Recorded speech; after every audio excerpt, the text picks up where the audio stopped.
with me here, Bobby, from the Ride Along Gang with the big long horns on the truck. I Yeah, like that. I yeah. like that. I've Yeah. had those on there for about 2.5 years now. Nobody's taking them. I What is kick a tire? I heard you say what is kick a tire. kicking tires? Having to use the bathroom, having to go pee, What? Oh, having yeah. okay, okay.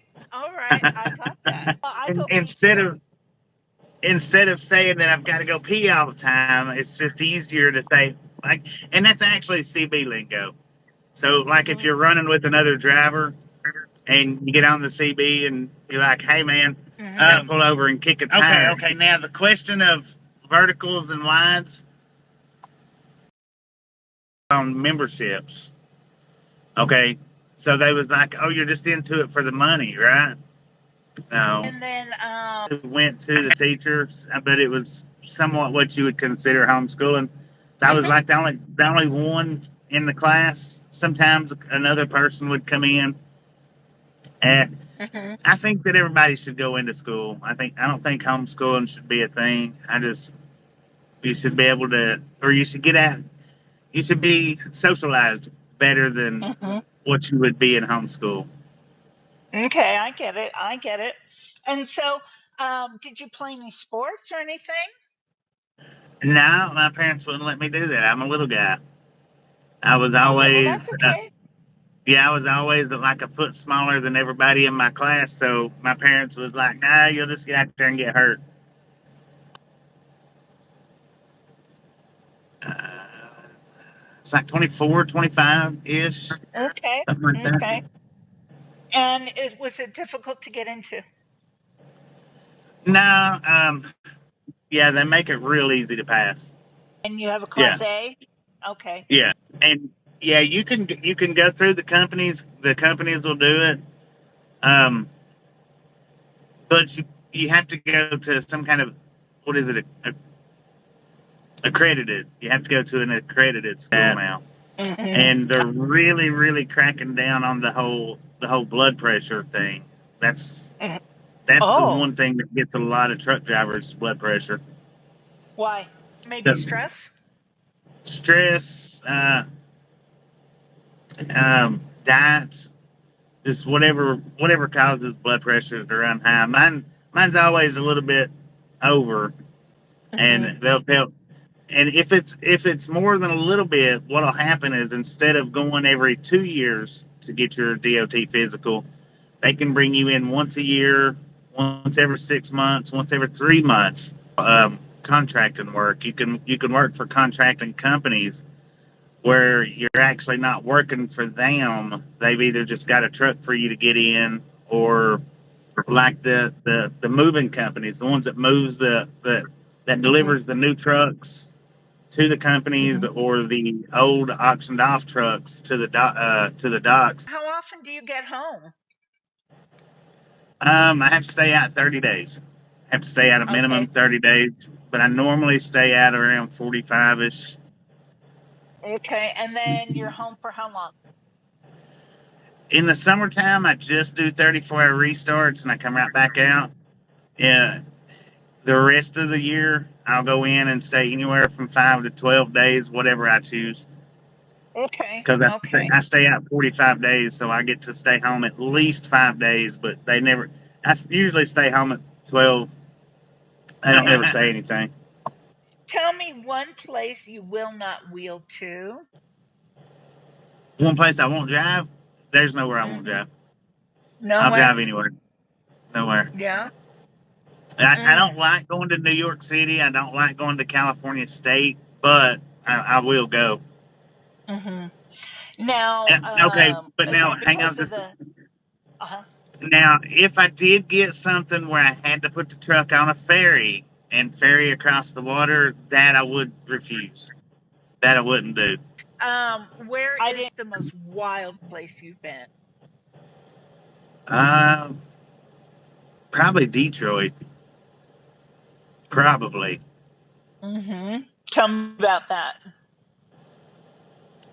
Well, it's just the people that's out on the sidewalks. A lot of, and now Oregon, Portland's another one. It's just the people that's out walking around.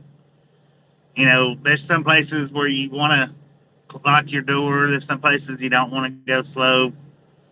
Detroit's just is just not a friendly place. It's not real Yeah. friendly. Oh, Catherine's Yeah. asking, why are drivers so mean to the ladies at the fuel desk when they stop to get fuel? She used to work a fuel desk. You know, I don't know. I don't. Some drivers are just mean simply because it's who they are. It's just who they are.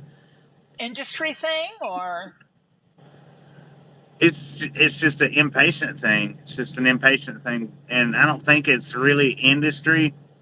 Well, it could be. It could be. You know, they know when they walk out of that store, they're probably not going to see that person again. now I didn't ask, where were you born and raised? Tennessee. Tennessee. Okay, is Tennessee still home? Yeah. Yeah, it always will be. I You think. love it? Yeah. Part of the country that You've been I like.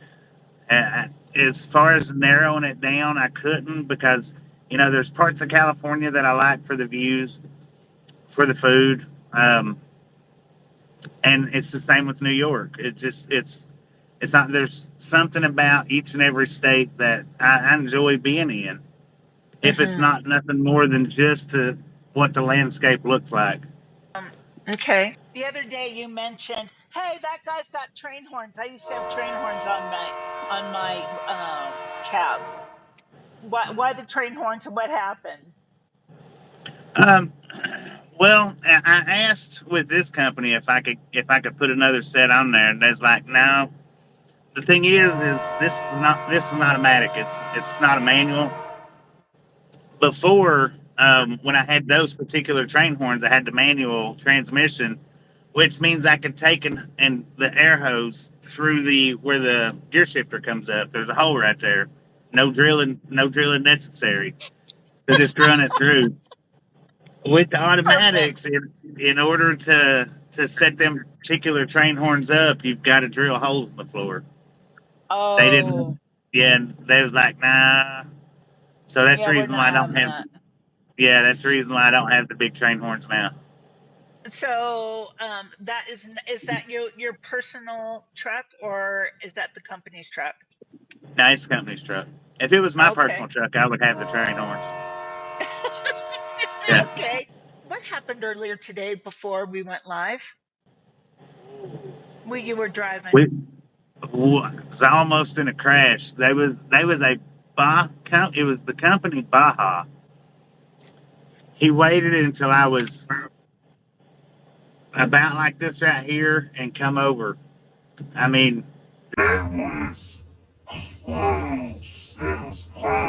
he nearly run me off. I actually went over the line to keep him from hitting me. I was coming around him. I don't know if if he was if his prejudgment was off. I don't know if he even looked or if he Hmm. just didn't care. But he put his signal light on and shot over, and I was right there. It was feet. It was just a couple of feet from actually hitting the front of the truck. Oh my gosh. Did you go have to kick a tire after that? No, but I did let out a bad word or two. Oh, I bet. I bet. Yeah. So, Yeah. do you ever get to cook when you're on the road? Do I ever what? Get to cook. I do. I've got a refrigerator in here. Got a 1 eye electric burner. I've got like the George Foreman grill, which it's Uh-huh. not a George Foreman, but that's what it's like. Hmm. Bring out with me. I'm gonna see if I can get myself because I don't really like doing the 1 eye burner. I don't like doing that one. Hmm. Being that it's Hmm. electric, everything I've got to set down the floor because they've all got little, you know, short cords. So everything I've got to set it down the floor, and I hate doing that. I Have hate you cooking thought on the about floor. have you thought about an instant pot? Somebody had mentioned that an instant pot, and I think that's kind of what that one is. It's kind of like an instant pot. Tell me about the trucking community. Is it a tight community? Not like it used to be. No, It ain't Okay. nothing what it used to be. Uh-uh. What changed? Um, well, let's see what changed. I would I would think that when they switched it over to everybody has to mandatory go through trucking schools to get into the trucking industry. I think that had a lot to do with it. Cell phones, no people don't communicate on the CBs no more because everybody has their cell phones now. Um, now, and I'm going to say, you used to, if a driver come into a truck stop and had a hard time parking, 10 or 15 of them would get out and actually help. Nowadays, you're lucky to see one person get out and help. I only get out and help them now if they come up and ask. That's it. Because I have had Why? experience. I've had experience, getting out to voluntarily help somebody, and they get all kinds of attitude about it. It's like they're too proud to to be helped. They're too proud. Mm. They're better than that. Bobby, have you ever had an accident to where your truck or an accident at all? Okay. Do you want to tell me about that a little bit? I rear-ended another truck. Oh, were you Yeah. tired? Was I tired? No. Um, we, me and another driver from my company was coming back from Atlanta with a load of wood chips. We was three miles from the delivery, and we was on a pretty good long straightaway, and he was a distance up ahead of me. There was a car making a left hand turn. He Mm-hmm. stopped, and when he stopped, he let off his brake completely. He was just sitting there holding the clutch, waiting for the car to turn. I'm coming down the straightaway. There's no brake lights, and by the time I realize that he's not moving, I'm Mm-hmm. pretty close. Pretty close. Let's see. I reached up to grab my trailer brakes. So got it. I knocked it out of gear. I couldn't get it back in gear. So I'm running with 84,000 pounds, trying to stop in neutral, and couldn't get it stopped in time. When I hit him, he was not holding his brakes, so he hit the car in front of him too. Oh no, any Yeah. injuries? Okay. Now Just your I ego? was only doing about 25, I think, maybe 30 when I actually made Mm. contact. I watched the windshield spider web. Somebody's like, "Did you Oh, close your eyes?" I said, no. wow.